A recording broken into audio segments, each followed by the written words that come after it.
आज का बाइबल का वचन यशाया का ग्रंथ अध्याय 25 वचन 6 से 9। दूसरा वचन सन पौलुस का रोमियो के नाम पत्र अध्याय 5 वचन 5 से 11। और आज का सुसमाचार सन मरकुस के अनुसार अध्याय 15 वचन 33 से 39 और अध्याय 16 वचन 1 से 6। यशाया का ग्रंथ अध्याय 25 वचन 6 से 9। विश्वमंडल का प्रभु इस पर्वत पर सब राष्ट्रों के लिए एक बोझ का प्रबंध करेगा। उसमें रसदार मांस परोसा जाएगा और पुरानी तथा बढ़िया अंगूरी।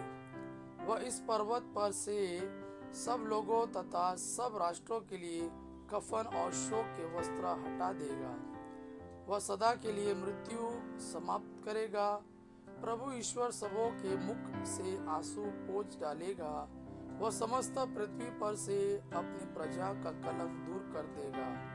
प्रभु ने यह कहा है। उस दिन लोग कहेंगे, देखो, यही हमारा ईश्वर है, इसका भरोसा था। यह हमारा उद्धार करता है, यही प्रभु है, इसी पर भरोसा था। हम उल्लसित होकर आनंद मनाएं, क्योंकि यह हमें मुक्ति प्रदान करता है। आज का दूसरा वचन सन पौलुस का रोमियो के नाम पत्र अध्याय 5 वचन 5 से 11। आशा व्यर्थ नहीं होती, क्योंकि ईश्वर ने हमें पवित्र आत्मा प्रदान किया है और उसके द्वारा ही ईश्वर का प्रेम हमारे हृदयों में उमड़ पड़ा है। हम निस्सहाय ही थे जब मसीहा निर्धारित समय पर विधर्मियों के लिए मर गए।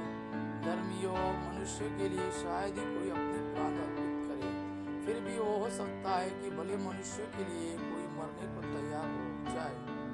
किंतु हम पापी ही थे जब मसीहा हमारे लिए मर गए थे। इससे ईश्वर ने हमारे प्रति अपना प्रेम का प्रमाण दिया है। जब हम मसीह के रक्त के कारण धार्मिक माने गए, तो हम निश्चय ही मसीह द्वारा ईश्वर के दंड से बच जाएंगे। हम शत्रु ही थे जब ईश्वर के साथ हमारा मेल उसके पुत्र की मृत्यु द्वारा हो गया था, और उसके साथ मेल हो जाने के बाद उसके पुत्र के जीवन द्वारा निश्चय ही हमारा उद्धार होगा। इतना ही नहीं, अब तो हमारे प्रभु ईसा मसीह द्वारा ईश्वर से हमारा मेल हो गया है। इसलिए हम उन्हीं के द्वारा ईश्वर पर भरोसा रखकर आनंदित है।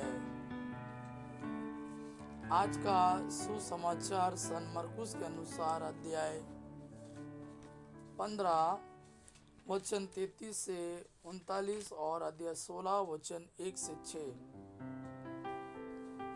दोपहर से तीसरे पहर तक पूरे देश पर अंधेरा छाया रहा। तीसरे पहर ईसा ने ऊंचे स्वर से पुकारा, एलोई एलोई लामा सबक्तानी। इसका अर्थ है, मेरे ईश्वर तूने मुझे क्यों ताक दिया है।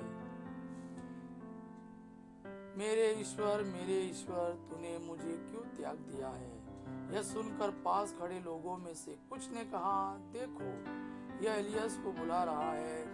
उनमें से एक ने दौड़कर पंचसोक्ता खट्टी अंगूरी में डुबाया, उसे सरकंडे में लगाया और यह कहते हुए ईसा को पीने को दिया, रहने दो, देखे एलियस इसे उतारने आता है या नहीं। तब ईसा ने ऊंचे स्वर से पुकार कर प्राण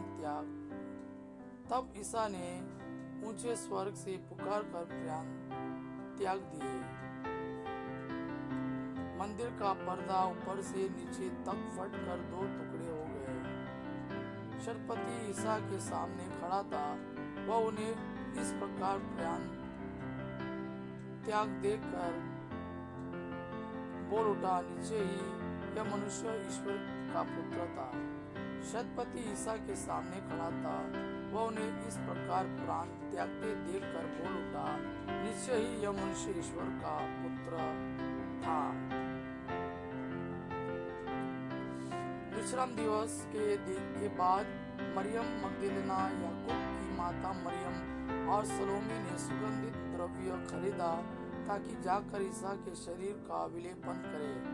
वे सप्ताह के प्रथम दिन बहुत सवेरे सूर्योदय होते ही कब्र पर पहुंचे।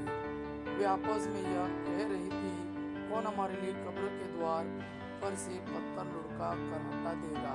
किंतु जब उन्होंने आंखें ऊपर उठा कर देखा तो पता चला कि वह पत्थर जो बहुत बड़ा था अलग लुढ़काया हुआ है। वे कब्र के अंदर गए और यह देखकर चकित सी रह गई कि लंबा श्वेत वस्त्र पहने एक नवयुवक दाहिने बैठा हुआ है।